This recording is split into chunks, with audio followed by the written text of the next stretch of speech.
Good morning বন্ধুরা, welcome back to my channel. আমি সঞ্চিতা তোমাদের কাছে চলে এসেছি আমার আরেকটা নতুন ভিডিও নিয়ে। ভগবানের কাছে প্রার্থনা করি তোমরা যে যেখান থেকে দেখছো সবাই সুস্থ আছো, ভালো আছো আর সাবধানেও আছো। আর আমরা খুব একটা ভালো নেই গো, কারণ আমার একটা খুব বড় চিন্তা এসে গেছে। তাই জন্য আমি সকাল থেকেই কিন্তু উঠে তাড়াহুড়ো করে রেডি হয়ে যাচ্ছি, কারণ আমার একটু আজকে ব্যস্ততা আছে। বেশ কিছুদিন ধরেই ভাবছি যে তোমাদের সঙ্গে একটা কথা শেয়ার করব, কিন্তু সেটা আর আমার হচ্ছে না। তা আজকে আমি তোমাদের সঙ্গে শেয়ার না করে থাকতে পারছি না, তাই জন্য কিন্তু আমি তোমাদের কাছে আজকের এই ভিডিওটা নিয়ে এসেছি। তোমরা শেষ পর্যন্ত দেখো, তা আমার কথা বুঝতে পারবে আর আমার সঙ্গে থাকো। আমি আশা করব পুরো ভিডিওটা তোমরা দেখবে এবং আমার সঙ্গে থাকবে, তাহলেই বুঝতে পারবে যে আজকে সকাল থেকে উঠে ব্যস্ততাটা আমার কিসের জন্য। দরজায় জল দিয়ে এলাম।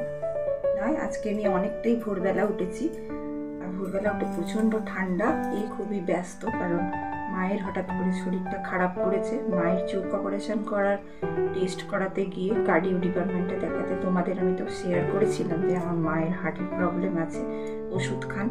কিন্তু এই চোখে ছানি পড়েছে, সেই চোখটা তোমার অপারেশন করার জন্য যে সমস্ত টেস্টগুলো আছে করাতে গিয়ে কার্ডিও ডিপার্টমেন্টে আমাদেরকে পাঠানো হয়েছিল। মাকে নিয়ে তো কদিন ধরে খুব দৌড়াদৌড়ি করছি, তোমাদের সঙ্গে আর সেটা শেয়ার করিনি আমি। আমি ডেলি ব্লগের মধ্যে আমার ঘরের কাজগুলোই তোমাদের দেখাচ্ছিলাম। অনেক কষ্ট করে কাজ করে তারপরে কিন্তু আমাকে মাকে দেখাতে হয়েছে। ভোরবেলা অনেক কাজ করে তারপরে মাকে কিন্তু আমি রোজ নিয়ে দৌড়াদৌড়ি করছি। বাড়ি থেকে বলে দিয়েছে কোনো দায়িত্ব নেবে না মায়ের। ডাক্তার দেখাবে, আগে দেখিয়েছে কিন্তু এখন আর দেখাবে না। তাই জন্য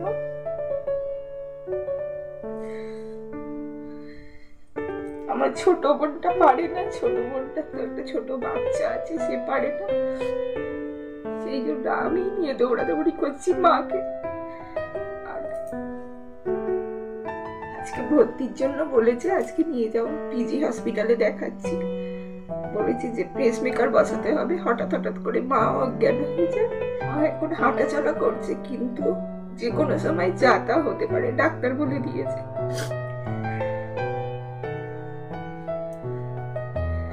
মেয়ের আজকে পরীক্ষা আছে, তাই ওদের একটু ভাতে ভাত করে দিচ্ছি। আমরা চলে যাবো, আমি চলে যাবো তাড়াতাড়ি। কি কতদূর কি হয় আমার সঙ্গে থেকো বন্ধুরা। আমার তো একমাত্র ভগবানের কাছে আর তোমাদের কাছে জানানো ছিল, তোমাদের মধ্যেই ভগবানকে আমি দেখতে পাই। ভগবানের কাছে যেমন আমি প্রার্থনা করি মাকে যেন ভালো করে সারিয়ে নিয়ে আসতে পারি, তাই তোমরাও আমার বন্ধু, তোমাদেরকেও বলা আমার উচিত, তাই তোমাদের কাছে শেয়ার করলাম। রাতের বেলা অনেকটা স্যুপ করেছিলাম, কালকে থেকেই বেশি করে স্যুপ করে রেখে দিয়েছি যেন যদি আমি আসতে না পারি তাহলে স্যুপটা গরম করে পাউরুটি টাউরুটি দিয়ে খেয়ে নিতে পারবে।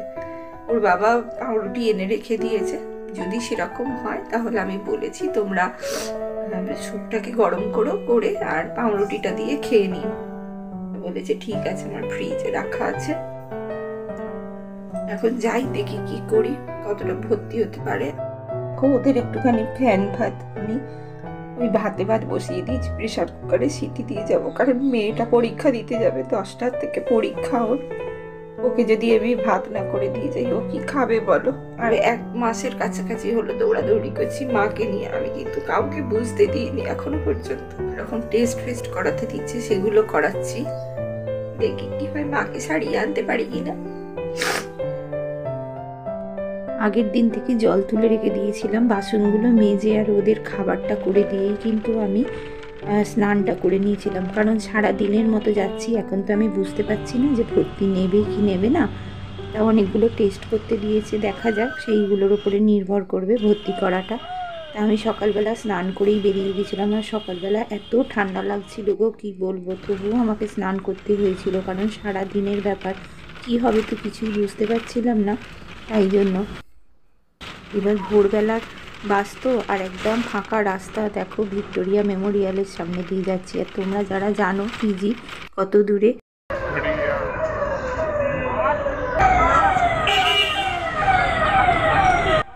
আমি সকাল 6:30টায় বাস ধরেছি।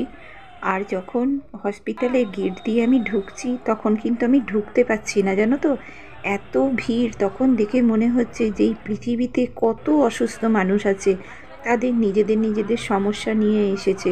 আর আমি যখন এলাম তখন দেখলাম যে এত মানুষের ভিড় যে তারা প্রত্যেকেই চিকিৎসার জন্য এসেছে। এবং যারা রোগী তারা তো রোগী, তাদের সঙ্গে বাড়ির লোকেদেরও মানে কতটা কষ্ট করতে হয় এই ভিড়ের মধ্যে, দৌড়াদৌড়ি ছুটোছুটি। আর কি বলতো, সব থেকে বড় কথা, যে অসুস্থ মানুষ সে তো শুয়ে আছে, কিন্তু তার পরিবারের যারা আছে তারা কিন্তু ওই দৌড়াদৌড়ি ছুটাছুটি করছে। আর হসপিটালে না একজন গেলে হয় না, জানো। আমি গিয়ে দেখলাম মা বসে আছে। আমার এত কষ্ট হচ্ছিল মাকে দেখে যে কি বলবো তোমাদের, যেন মনে হচ্ছে মানে একাই বসে আছে। আমার এত কষ্ট হচ্ছিল দেখে কি বলবো। যাই হোক, তারপরে ডাক্তার দেখালাম। ডাক্তার দেখানোর পর ডাক্তার বলল যে আপনি একটা ইসিজি করিয়ে নিয়ে আসুন। ইসিজিটা করিয়ে নিয়ে ডাক্তার বললেন যে আরেকবার এসে আমাদের দেখিয়ে নিয়ে যাবেন আমাকে। তো যাই হোক, ইসিজি করালাম মাকে। ইসিজি করানোর পর যখন বেরোলাম তখন দেখলাম যে ওর বাবাও চলে গিয়েছে।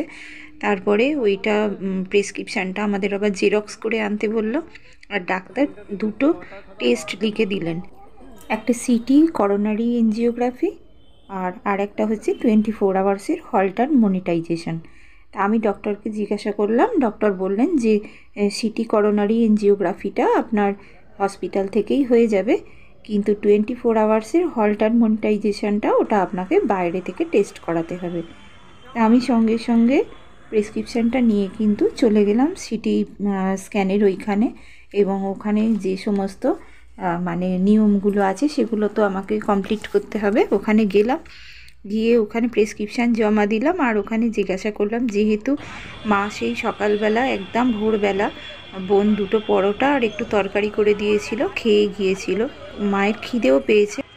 সিটি স্ক্যান করানোর জন্য কিন্তু দুটো রক্ত পরীক্ষা করতে হয়, ইউরিয়া আর ক্রিয়েটিনিন, সেটাও কিন্তু করিয়ে নিলাম। তারপরে এইসব ডাক্তার দেখিয়ে দৌড়াদৌড়ি করতে করতে প্রায় 1টা বেজে গেছে। তারপর সিটি স্ক্যানের ওখানে যখন গেলাম তখন সিটি স্ক্যানের ওখানে ওই যে মানে যারা লেখেন আর কি, তারা বললেন যে পেশেন্টকে হালকা করে কিছু খাইয়ে দিন। তা আমি কি করব, তারপরে তো নিয়ে গেলাম। এবার দিদি খাবার নিয়ে গিয়েছিল, সেটা আমরা একটু খেয়েছি। মাকে তো আর দিতে পারিনি, কারণ জানি সিটি স্ক্যান হলে খালি পেটে থাকতে হয়, কারণ ওটা একটা মেডিসিন দেয়, সেই জন্য। তা আমরা কি করব, চলে গেলাম। চলে গিয়ে ওখানে মাকে একটুখানি ওই হালকা চিড়ে ভাজা আর একটু চা খাইয়ে দিলাম, কারণ এটা করতে দেরি হবে। আর আমরা যখন বিকেলবেলা, এই দেখো সন্ধে হয়ে গেছে প্রায়, তখন 6টা বাজে, তখনও কিন্তু আমাদের ডাক হয়নি। আমি বসেছিলাম, দিদিও আমার সঙ্গে ছিল, আমার বড়দি গিয়েছিল হসপিটালে। তা বড়দি বলল যে ঠিক আছে তুই বাইরে বস, আমি নিয়ে যাচ্ছি।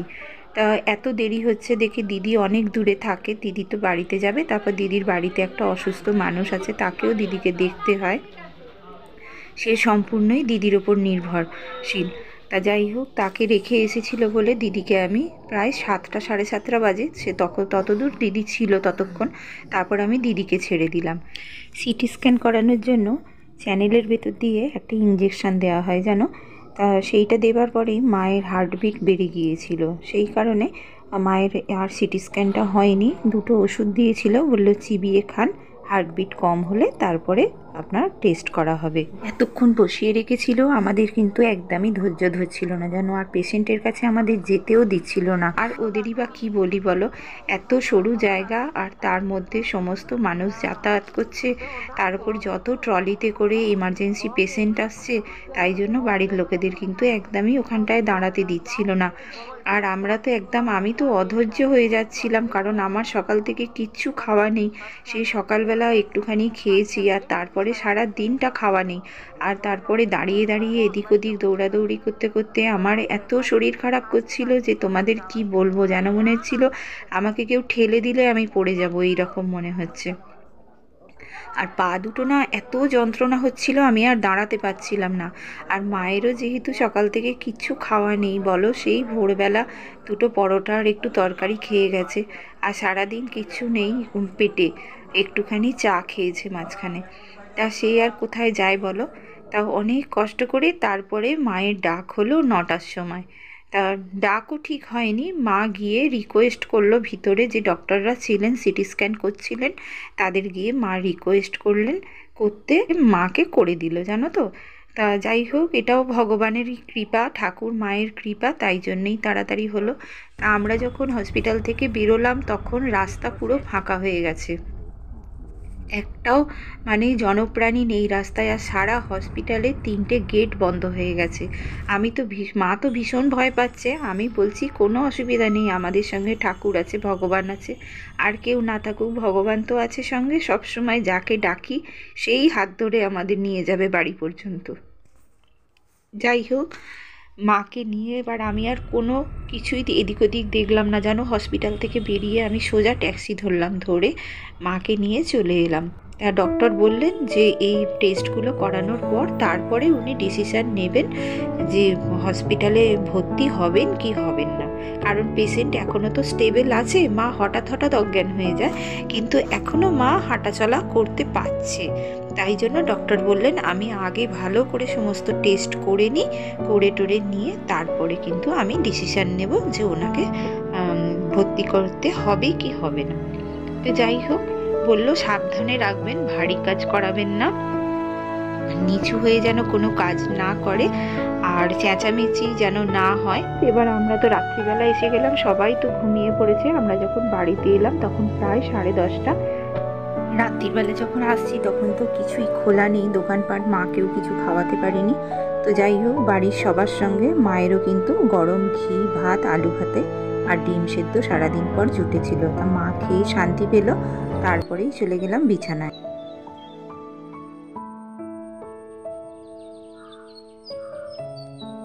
তো বন্ধুরা, গুড মর্নিং। আমি সকালবেলা মাকে দিয়েই এখন 7:30 বাজে আমি বাড়ি যাচ্ছি। মাকে দিয়ে খালি চিন্তা হচ্ছে মায়ের জন্য যে কীরকম থাকবে। অবশ্য বোন আছে, দুটো টেস্ট করানোর আছে, সেইটা আমি করাবো, সেটা দেখি কবে করানো যায়। তো চলো এখন আমি বাড়ি যাই, বাড়ি গিয়ে আমার সঙ্গে থাকো, দেখো আমি মাকে যাতে ভালো করতে পারি। মেয়ের আজকেও পরীক্ষা আছে, কিন্তু আমার তো কিছু করার নেই। রাত্রিবেলা যখন অত দেরি হচ্ছে তখনই আমি ডিসিশন নিয়েছি যে মায়ের বাড়িতেই চলে যাব, বাড়ি আর ফিরবো না। তো বন্ধুরা, স্নান করে চলে এলাম, এই সবে এসেছি। আর যেহেতু হসপিটালের কাপড় সেহেতু আর ঘরে ঢুকিনি, একদম বাথরুম থেকে স্নান টান করে একদম চলে এলাম আমি। তো এবার আবার বাড়ির কাজও রেগুলো, চলো দেখাই তোমাদের বাড়ির কি পরিস্থিতি হয়ে আছে, সব ফেলে রেখে দিয়ে গিয়েছিলাম। তো চলো দেখাচ্ছি। সকালবেলা যেন উঠে বাড়িতে আর আসতে ইচ্ছা করছিল না। বোন আমার জন্য রাত্রিবেলা খাবার করে রেখেছিল, রুটি, বেগুন ভাজা, মিষ্টি সব দিয়েছিল, যা হোক করে খেয়েই বিছানায় পড়ে গেছি, আর ভালোও লাগছিল না জানো। যাই হোক, সকালবেলা উঠে ঘুম থেকে উঠেই কিন্তু আমি চলে এসেছি বাড়িতে, আর বাড়ির কি হাল দেখো। তো যাই হোক, এতক্ষণ যারা আমার সঙ্গে ভিডিওটা দেখছো তাদের যদি একটুও ভালো লেগে থাকে তাহলে আমাকে একটা লাইক ও কমেন্ট করতে ভুলো না। আর নতুন বন্ধুরা যদি আমার পরিবারে থেকে যেতে চাও তাহলে অবশ্যই একটা সাবস্ক্রাইব করে দিও, আমি কিন্তু তোমাদের বন্ধু হয়েই সঙ্গে সঙ্গে থেকে যাব। তো আজ এই পর্যন্ত, আবার আসছি নতুন আর একটা ভিডিও নিয়ে। ততক্ষণ সবাই ভালো থেকো, সুস্থ থেকো, সাবধানে থেকো। টাটা।